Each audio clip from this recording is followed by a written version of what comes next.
سبق نمبر 29 ایک خط 10 نومبر 1891 از مقام سہارنپور۔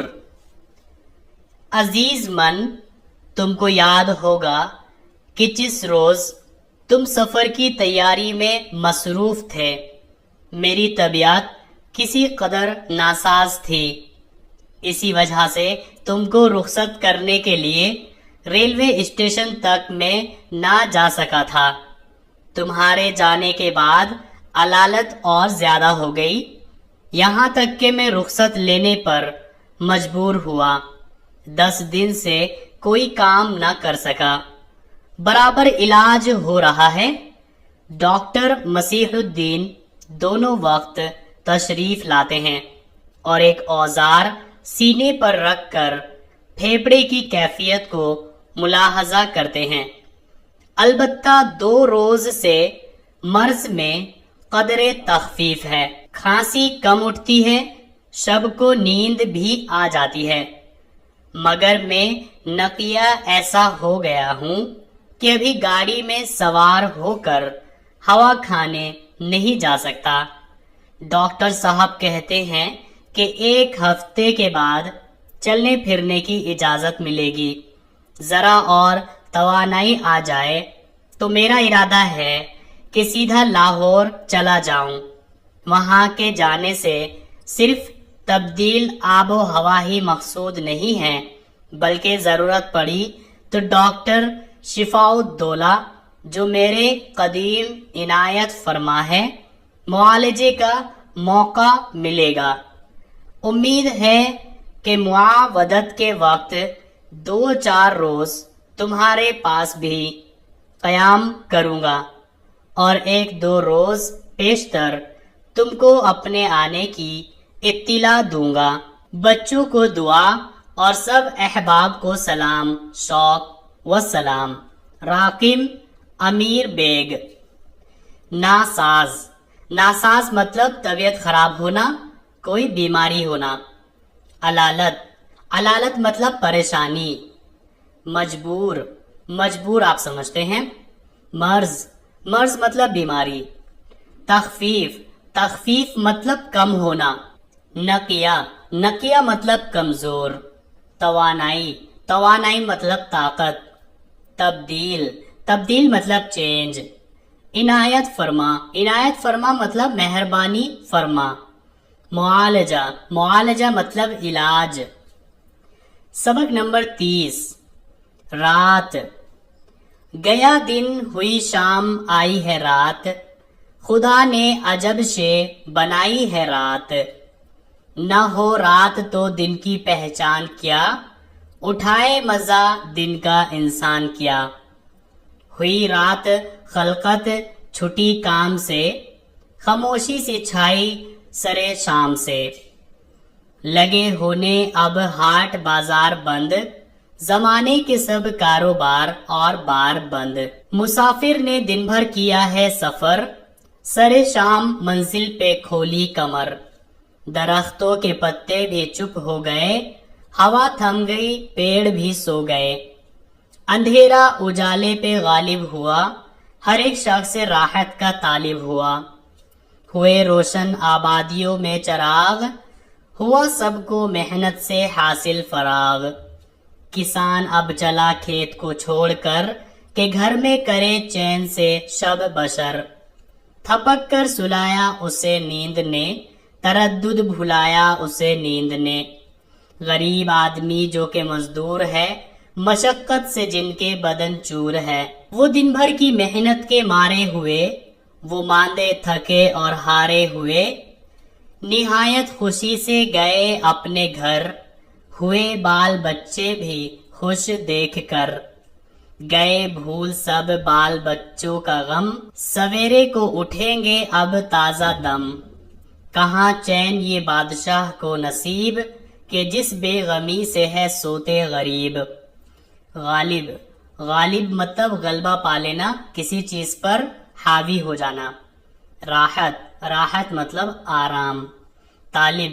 طالب مطلب کسی چیز کی تمنا کرنا۔ فراغ۔ फराग मतलब फैलाना। ताज़ा दम मतलब फ्रेश होना। सबक नंबर 31, गन्ना। अगरचे खजूर, नारियल और दूसरे पौधों से भी कंद शक्कर बनाते हैं, मगर उनका सबसे बड़ा सर चश्मा गन्ना है।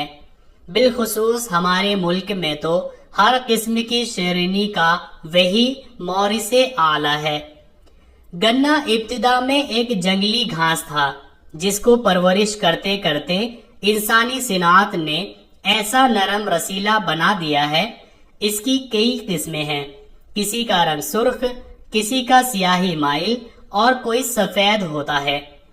हर मुल्क की आबो हवा जिस तरह इंसान और हैवान के कदो कामत और रंगो रोगन में इख्तिलाफ पैदा कर देती है, इसी तरह नबातात पर भी उसका असर होता है। चुनाचे हर खित्ते का गन्ना भी मुख्तलिफ तर्जो अंदाज का हो गया। कहीं बहुत मोटा, लंबा, नरम, शादाब, कहीं पतला, छोटा, कम रस, कहीं औसत दर्जे का होता है।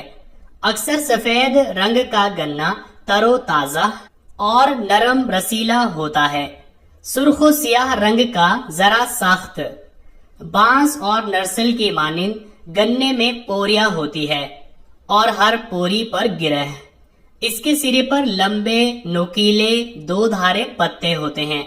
ये हिस्सा अगोला कहलाता है और मवेशी के चारे में काम आता है।